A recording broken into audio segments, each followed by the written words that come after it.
So welcome back to Margot Bell Designs YouTube video on Sew Your Own Designer Card. How to make a card to match the outfit that you've made for a beautiful present for someone. The perfect ensemble. Now my favourite go-to is the A2 cartridge paper, which I rip out a sheet and I'll fold it over it once and then twice, and then I get my scissors out and score the edges. Make sure it's getting a nice hard fold so that nothing's too lumpy or curvy. So really get those scissors along the edge of it and flatten it right down so you get a beautiful fold. Then we can just trim off those excess and nice straight edge, because you've already got a straight edge there. Don't need to rule it.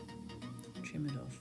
The reason we're using such a large sheet of paper is so that we can hide all that inside stitching and actually trick the people who we're giving the card to make them think we've only done one layer of stitching. It's a great idea to do a template of the number that you're going to be creating. So I've fused this piece with some iron-on Bylane before I'm going to cut it out, and I'm just working out which way I'm going to lay out my number 4, whether it's going to be to the left or to the right. Then we can begin to trace around the template and mark it onto the fabric, right or wrong side, and then we can cut it out. Position your number in the correct spot and then we can take it straight to the machine. You can use contrast thread or the same colour as the background. I usually go with the same colour as the background. You can use a zigzag stitch or you can use a straight stitch. It's up to you. You can choose. If you're going to use a zigzag stitch, don't use a too tight a stitch because it's going to cause holes to be produced in the paper, because we're sewing on paper, we're not sewing on fabric. So we need to think about what sort of size stitch we're using. So if you're doing a zigzag, do a slightly larger, wider zigzag stitch than what you would do on fabric.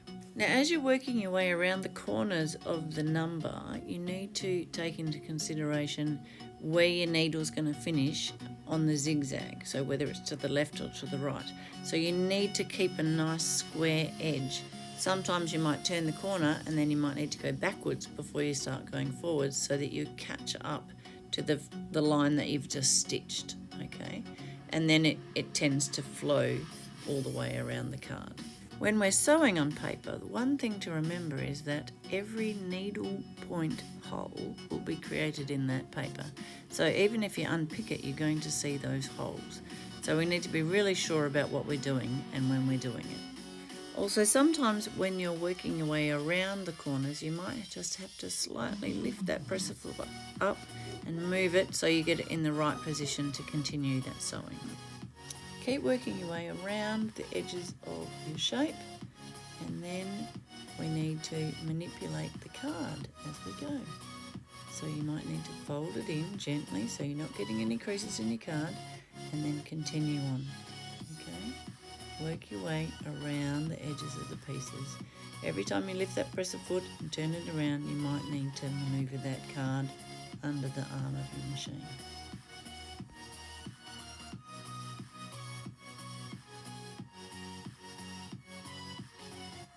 Don't lose concentration as you go, because you might need to be curving that card as you're working your way around your number. Keep going, doing a great job. Remember, the more cards you do, the more numbers you produce, the more practice you'll have and the faster you'll get. View that we won't need to worry about, because we're going to close it all up. So we're going to fold it over and stitch all the way around the outside like an edge stitch, or maybe a 5mm top stitch. And then people will think that's only one row of stitching that you've done on your card. The magic of card making. Then we need to think about what we're going to put on the inside of our card. What colour scheme are we going to do? What font are we going to use? What are we going to match it up to? Is this going to coordinate with our present? Colour wrapping paper are we going to use? Have we got some matching ribbon? I like to wrap everything to the inside and keep everything neat, and then slot the card to the outside. There you go, perfect, beautiful present. Here's another card I've been working on for a 40th birthday present, and we just work our way around. This is card on card, so it's not even fabric. You can choose whatever fabric, whatever card you want to use. You can use some tissue paper if you'd like, okay? So I've gone for card on card and then stitched it on card. This is a Mother's Day present. Then we've added in an envelope and we've stitched around the sides of the envelope. Here's a flower. Cut out a flower. Here's an envelope. You need an envelope to go with your card. Number 2, birthday cards. Possibilities are endless. So get yourself busy, get yourself creative, get some beautiful papers.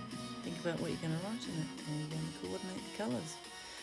Maybe put the year on the end, a nice little detail on the back of your card. And lastly, here I made some beautiful birthday cards for a couple of teenagers who also needed bookmarks. So here you are, folks, endless possibilities. Get yourself sewing, so enjoy.